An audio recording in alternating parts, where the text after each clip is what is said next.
الحمد لله وكفى وسلام على عباده الذين اصطفى أما بعد. أعوذ بالله من الشيطان الرجيم. بسم الله الرحمن الرحيم.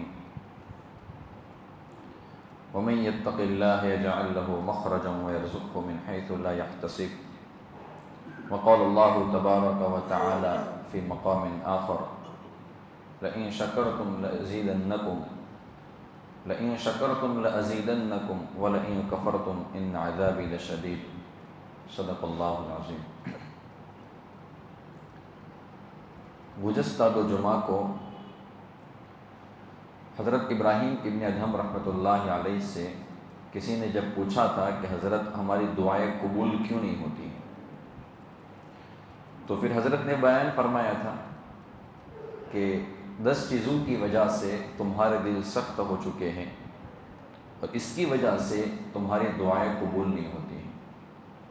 اب اسی طریقے کا ایک اور بیان ہے، اور یہ بیان اللہ کے نبی صلی اللہ علیہ وسلم سے کچھ سوالات کیے گئے اور پھر اللہ کے نبی صلی اللہ علیہ وسلم نے جو جوابات دیے، یہ ساری کی ساری چیزیں اس میں آ جائیں گی.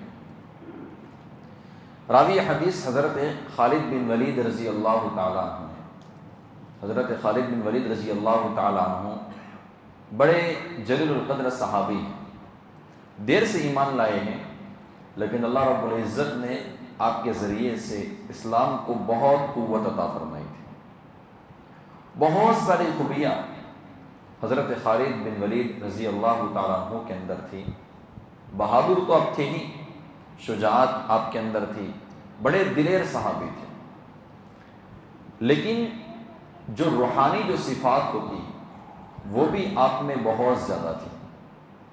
اخلاص حضرت خالد بن ولید رضی اللہ تعالیٰ عنہ کے اندر تو اتنا تھا، حضرت ابوبکر صدیق رضی اللہ تعالیٰ عنہ کے زمانے میں جو مسلمانوں کی جو فوج تھی اس کے مین کمانڈر آپ تھے. حضرت ابوبکر صدیق رضی اللہ تعالیٰ عنہ کے زمانے میں تو وہی رہے. جب حضرت عمر بن خطاب رضی اللہ تعالیٰ عنہ کا زمانہ آیا تو حضرت عمر بن خطاب رضی اللہ تعالیٰ عنہ نے حضرت ابو عبیدہ ابن الجراح رضی اللہ تعالیٰ عنہ کو کمانڈر بنایا. حضرت ابو عبیدہ رضی اللہ تعالیٰ عنہ یہ عام صحابی نہیں ہے، یہ عشرہ مبشرہ میں سے وہ 10 صحابہ جن کو ایک ہی مجلس میں اللہ کے نبی صلی اللہ علیہ وسلم نے فرمایا تھا کہ میرے 10 کے 10 صحابہ جنتی ہیں، اس میں سے ایک ابو عبیدہ ابن الجراح رضی اللہ تعالیٰ عنہ ہے. اللہ کے نبی نے ان کے بارے میں فرمایا تھا لِكُلِّ أُمَّةٍ أَمِينٌ وَأَمِينُ هَذِهِ الْأُمَّةِ ابو عبیدہ بن الجراح رضی اللہ تعالیٰ عنہ کہ ہر امت کا ایک امین ہوتا ہے، ایک امانت دار ہوتا ہے، اور میری امت کا امین ابو عبیدہ ابن الجراح رضی اللہ تعالیٰ عنہ ہے. حضرت عمر بن خطاب نے فرمایا کہ ابو عبیدہ تم جاؤ، مسلمانوں کی فوج کے پاس جاؤ، خالد بن ولید کے پاس جاؤ اور خالد بن ولید سے کہنا کہ امیر المؤمنین نے مجھے مسلمانوں کی فوج کا کمانڈر بنایا ہے، مجھے میرے ہاتھ کے اندر جو باغ دوڑ ہے فوج کی وہ میرے ہاتھ میں رہے گی، اور امیر المؤمنین عمر بن خطاب نے آپ کو معزول کر لیا ہے. ابو عبیدہ بن الجراح رضی اللہ تعالیٰ عنہ گئے ہیں، پیغام پہنچایا ہے. خالد بن ولید نے کہا کہ حضرت بالکل آپ میرے سے بڑے، اب کمانڈر آپ رہیں گے اور میں آپ کے انڈر میں مسلمانوں کے ساتھ رہوں گا اور آپ کے ساتھ مل کر جہاد کروں گا. تو ہر جگہ پر ہوتے ہیں کچھ قسم کے لوگ. تو کسی نے حضرت خالد بن ولید رضی اللہ تعالیٰ عنہ سے پوچھا کہ خالد، ابوبکر صدیق رضی اللہ تعالیٰ عنہ کے زمانے میں آپ کمانڈر ان چیف تھے، عمر بن خطاب نے آپ کو ہٹا دیا ہے، آپ کیا کہتے ہیں؟ ہمارے جیسے تو پھسل جائیں گے نا، لیکن وہ تو خالد بن ولید رضی اللہ تعالیٰ عنہ تھے، اخلاص تو ان کے اندر بہت زیادہ تھا. تو کیا فرمانے لگے؟ فرمایا ابوبکر صدیق رضی اللہ تعالیٰ عنہ کے زمانے میں لڑ رہا تھا تو ابوبکر کے خدا کے لیے لڑ رہا تھا، اور عمر کے زمانے میں بھی لڑوں گا تو عمر کے خدا کے لیے لڑوں گا. مجھے کمانڈر ان چیف رکھا نہیں رکھا اس سے مجھے کوئی غرض نہیں ہے، میں دین کا کام کروں گا، اخلاص کے ساتھ کروں گا، اللہ کے لیے کروں گا. تو خیر یہ تو حضرت خالد بن ولید رضی اللہ تعالیٰ عنہ کا نام آیا، اس پر مجھے ان کی ایک بات یاد آ گئی. بڑی لمبی سیرت ہے حضرت کی، یہ اس روایت کے راوی ہیں۔ حضرت خالد بن ولید رضی اللہ تعالیٰ عنہ فرماتے ہیں کہ ایک شخص اللہ کے نبی صلی اللہ علیہ وسلم کے پاس آئے اور انہوں نے 24 سوالات اللہ کے نبی صلی اللہ علیہ وسلم سے کیے، اور اللہ کے نبی نے 24 جوابات بھی دیے۔ اس نے آ کر کہا یا رسول اللہ، میں آپ سے کچھ سوال کرنا چاہتا ہوں دنیا اور آخرت کے بارے میں، آپ مجھے اس کے جوابات دے دیجیے۔ تو اللہ کے حبیب صلی اللہ علیہ وسلم نے فرمایا کہ پوچھیے، میں انشاءاللہ آپ کو جواب دوں گا۔ تو اس بندے نے سب سے پہلا سوال کیا۔ وہ سوال کیا کیا؟ اس نے کہا اے اللہ کے نبی صلی اللہ علیہ وسلم، میں یہ چاہتا ہوں کہ میں سب سے بڑا عالم بن جاؤں۔ میں کیا چاہتا ہوں؟ کہ میں سب سے بڑا عالم بن جاؤں۔ اگر یہی سوال مجھے اور آپ سے کیا جائے تو ہم کیا جواب دیں گے؟ اور یہ جواب ایک اعتبار سے بالکل ٹھیک بھی ہے، دنیا کے اعتبار سے، ہماری عقل کے اعتبار سے۔ وہ جواب تو اللہ کے نبی صلی اللہ علیہ وسلم کا تھا، وہ تو ہم سے تو بہت اونچا جواب تھا۔ تو ہم کیا کہتے ہیں کہ بھائی تم کو قرآن پڑھنا پڑے گا، تم کو احادیث پڑھنا پڑے گی، تم کو فقہ پڑھنا پڑے گا، تم کو سارے علوم یاد کرنے پڑیں گے، تم کو اپنے آپ کو کھپانا پڑے گا، مدرسے میں جانا پڑے گا، وغیرہ وغیرہ۔ اور اس طرف اللہ کے نبی صلی اللہ علیہ وسلم نے جواب دیا۔ اللہ کے نبی نے کیا فرمایا کہ تم اللہ رب العزت سے ڈرو، سب سے بڑے عالم بن جاؤ گے۔ یعنی تمہارے دل کے اندر اللہ رب العزت کا ڈر ہونا چاہیے، ہر وقت انسان کو خوف رہنا چاہیے کہ جن چیزوں کو کرنے کا اللہ نے مجھے حکم دیا ہے، اللہ کے نبی صلی اللہ علیہ وسلم نے حکم دیا ہے، میں اس کو کر رہا ہوں، کہیں ایسا نہ ہو کہ میرے سے کوتاہی ہو جائے اور اللہ رب العزت میری پکڑ کر لے۔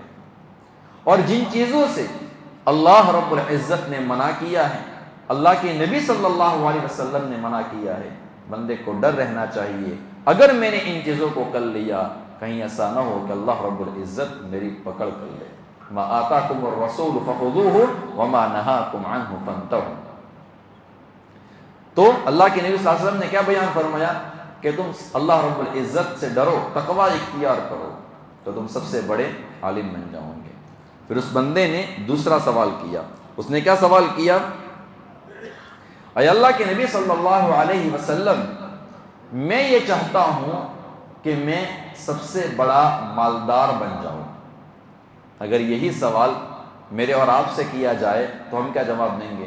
میں مالدار بننا چاہتے ہو تو تم کو دھندا کرنا پڑے گا، اچھی طریقے سے نوکری کرنی پڑے گی، جاب کے اندر آپ کو دھیان دینا پڑے گا، گریجویشن کرنی پڑے گی، پھر جا کر آپ جب بہت زیادہ پیسے کماؤں گے، یہ کرو گے وہ کرو گے، تب جا کر آپ مالدار بن سکتے ہو، آپ کے پاس بہترین پھر گاڑیاں ہوگی، بہترین مکانات ہوں گے، یہ ساری چیزیں۔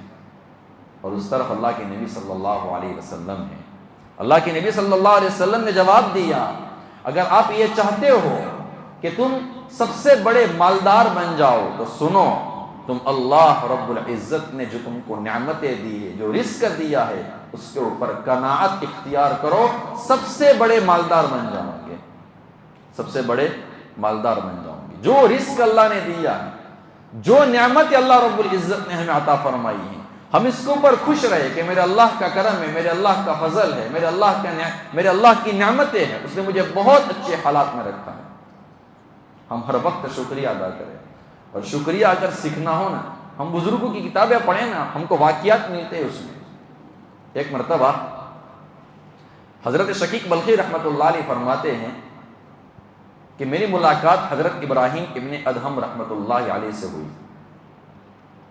تو مجھ سے حضرت ابراہیم ابن ادہم رحمۃ اللہ علیہ نے سوال کیا، کیا حال ہے، زندگی کیسی گزر رہی ہے، گھر وغیرہ کیسا چل رہا ہے، دھندا وغیرہ ہے یا نہیں؟ میں آسان الفاظ میں سمجھا رہا ہوں، کیا حال ہے پوچھا۔ دونوں بڑے اونچے درجے کے دونوں عالم ہیں، اونچے درجے کے اللہ والے ہیں، لیکن فرق ہوتا ہے ان دونوں میں۔ تو حضرت شقیق بلخی رحمۃ اللہ علیہ نے فرمایا کہ میں نے حضرت ابراہیم ابن ادہم رحمۃ اللہ علیہ سے فرمایا کہ اذا رزقت اکلت واذا منعت صبرت، جب مجھے رزق دیا جاتا ہے تو میں کھاتا ہوں، اور جب مجھ سے رزق کو روک لیا جاتا ہے، یعنی مجھے نہیں ملتا ہے، تو میں صبر کرتا ہوں۔ بات تو اپنی جگہ پر ٹھیک ہے، ملتا ہے تو شکریہ ادا کرتا ہوں، کھاتا ہوں، اور اگر نہیں ملتا ہے تو صبر کرتا ہوں۔ حضرت ابراہیم ابن ادھم رحمۃ اللہ علیہ ان سے بھی بڑے درجے کے بزرگ تھے۔ حضرت ابراہیم ابن ادھم رحمۃ اللہ علیہ نے فرمایا جو کام آپ کر رہے ہو نا شقیق، یہی کام تو ہمارے یہاں پر بلخ کے کتے بھی کرتے ہیں۔ کیوں؟ کتوں کا حال کیا ہوتا ہے؟ کھانے کو ملتا ہے تو کھا لیتے ہیں، نہیں ملتا ہے تو وہ بھی صبر کرتے ہیں۔ تو ان میں اور تم میں کیا فرق رہا؟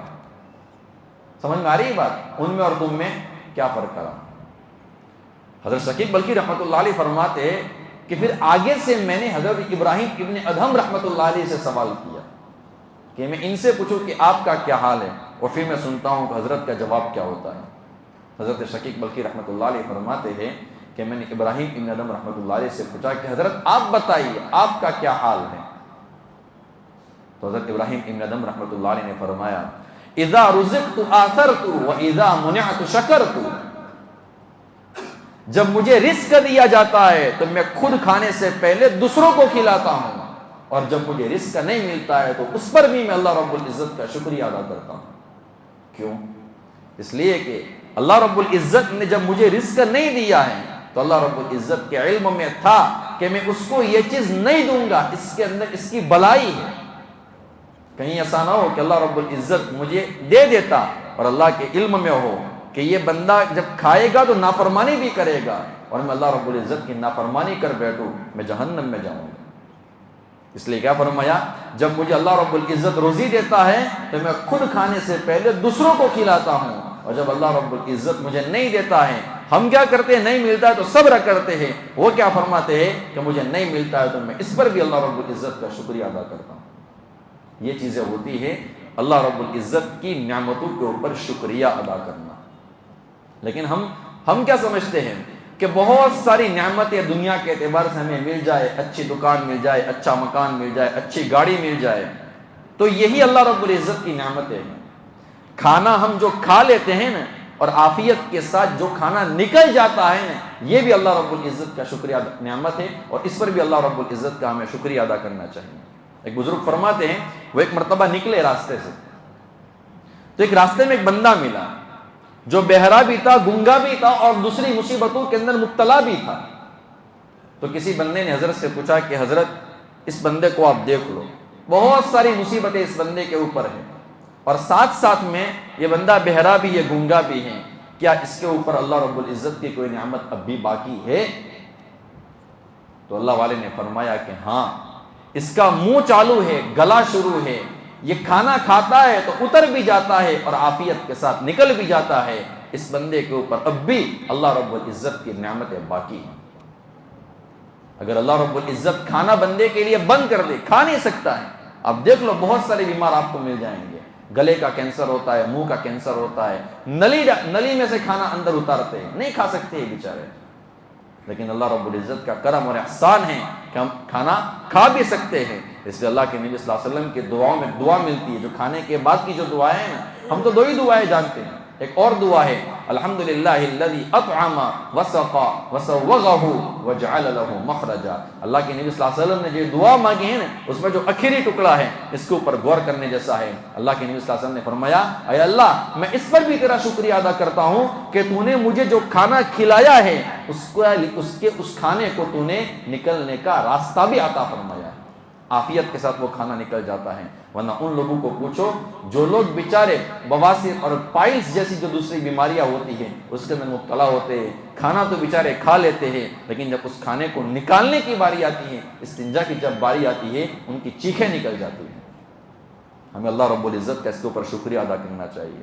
خیر، یہ تو شکریہ کے اوپر میں نے آپ کی خدمت میں کچھ باتیں پیش کی ہیں، انشاءاللہ آئندہ جمعہ کو بھی کچھ اہم واقعات ہیں وہ شکر کے اوپر انشاءاللہ میں پیش کروں گا۔ اللہ رب العزت ہم تمام کو اپنی نعمتوں کا شکریہ ادا کرنے کی توفیق عطا فرمائے۔